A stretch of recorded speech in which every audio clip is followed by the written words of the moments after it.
everybody, welcome back to my channel. I'm here to do my weekly wrap up, and sorry about the background again. Time got away from me today.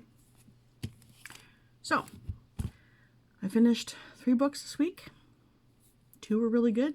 1, if I could give it a 0, I would have. Now, as much as I hate bashing books, this one is ridiculous.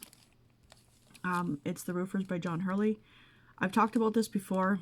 He is a local to me author. I know 2 guys. I don't know if the one still works. The one in the picture. I don't know if he still works for him, but another one left him. They have the worst reputation in town because they skirt around the law, I guess.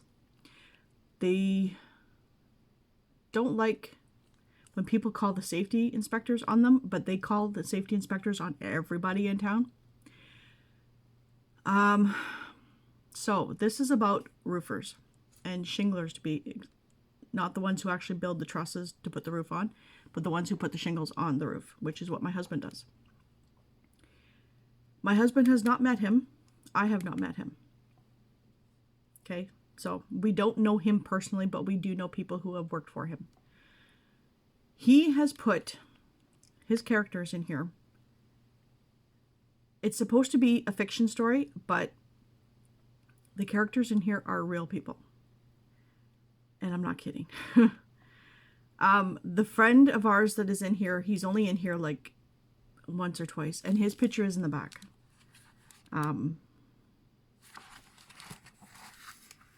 He is right here. And that is the author right there in the middle. He's known for being clumsy. The only part he was in here of is him falling off a ladder. So that's real.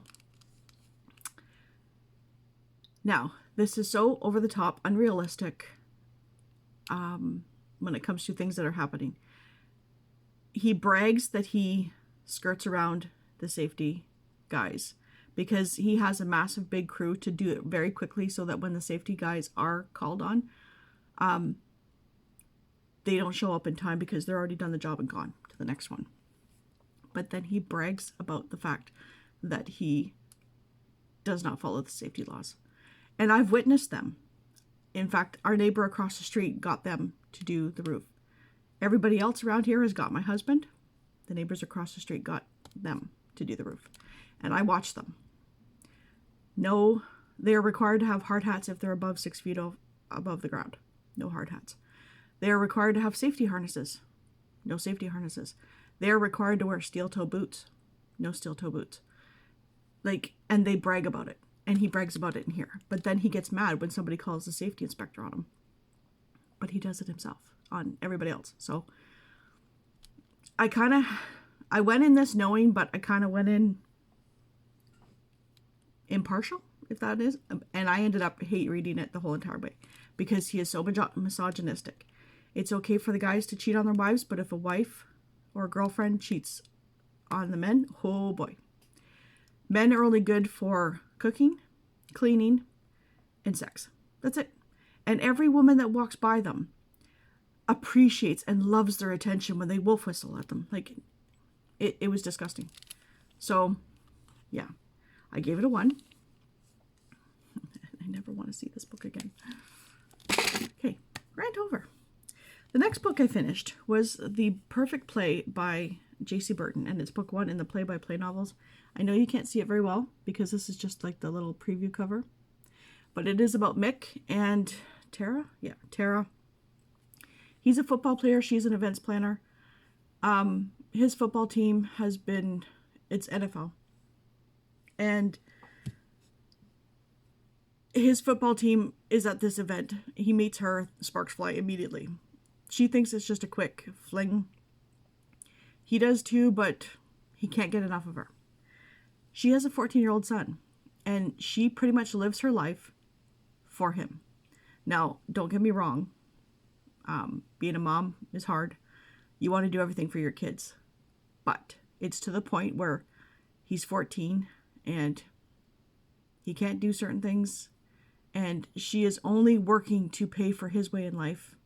She's only working to give him stuff. She won't do anything for herself. And I know, I get it, self-sacrificing, but it comes to a point where you have to let them go.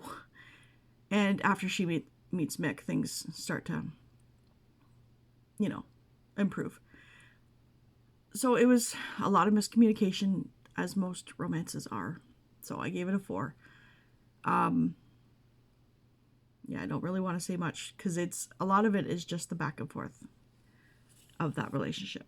And then the other book I finished was book 2 in Play by Play, and that's Changing the Game by J.C. Burden. And this is Mick's brother, Gavin, and Liz, and she's a sports agent. And she was in the first one, and I hated her in the first one because she stuck her nose into Mick's life to the point where she almost ruined his and Tara's relationship.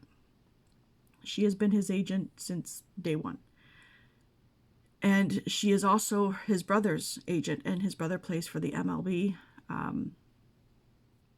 baseball. She's always had a thing for Gavin. Gavin is clueless. Gavin is a womanizer.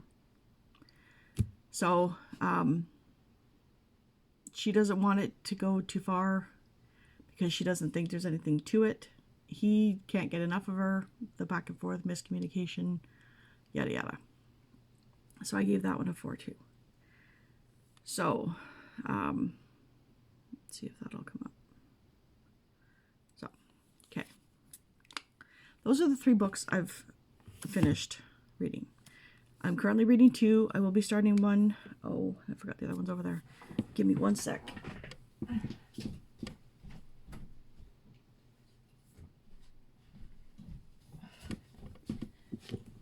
Sorry, I forgot to grab the other 2 books. I didn't get to start those 2 this week because I've been busy. My son is learning to drive, and he wants to drive everywhere, and he's driving everywhere. So I'm over halfway, but just halfway in Borrowed Crime by Laurie Cass. It's book 3 in the Bookmobile series. I think it's called that. A Bookmobile Cat series.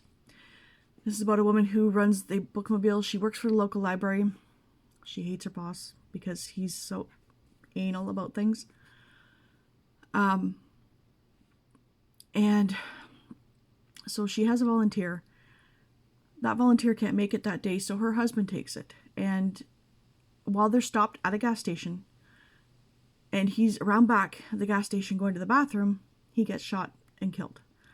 They think it's an accident, hunters, but it's kind of in town, but not in town. It's like the suburbs. She gets blamed for it.